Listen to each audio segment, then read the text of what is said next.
اليهودية قريبة جدا من الإسلام، أنا قرأت فيها، بس اليهودية مش ديانة تبشيرية يعني. هي بتاع الهند، دي الهندوسية صح. اليهودية مش تبشيرية يعني، ما ينفعش مش زي المسيحية والإسلام. ما ينفعش ان انت مثلا ما تروح تعتنقها. هي خاصة بالناس اللي اتولدوا يهود بس، يعني حاجة عرقية شوية، مش ديانة، مش قصدي مش تبشيرية.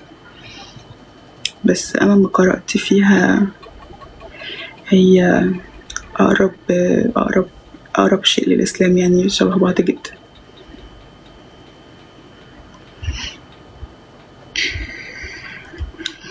قرأت في الإسلام أكيد، أنا أصلا حافظة 23 جزء من القرآن.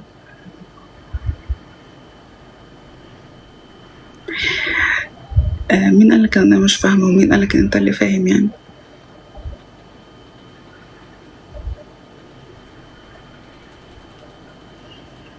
ناوية على إيه في إيه؟ والله حافظة القرآن، حافظة لحد سورة يوسف، مش عارفة 20 جزء تقريبا.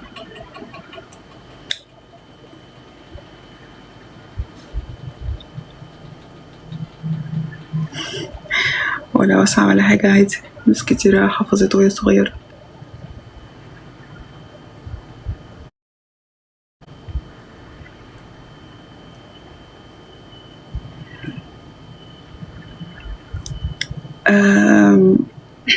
تقولي مش شايفك بتعمل، ما أنا مش معنى إن أنا مثلا قرأت في حاجة أو أعرف عن حاجة معناها إن أنا أعمل بيها أو مقتنعة بيها أو كده. فعادي، في من باب الثقافة يعني. لا، ثقافة.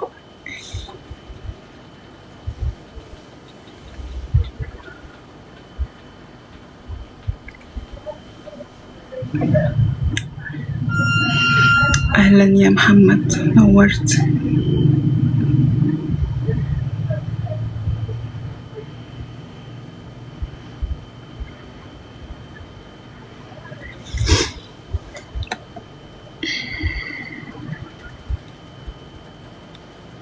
كل ده مش عارفة افتح الأغاني ليه.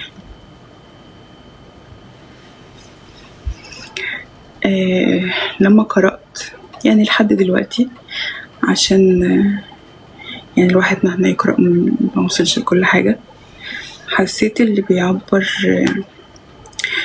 عن يعني روحانيا وكده، فكرة صوفية اسمها وحدة الوجود. حسيتها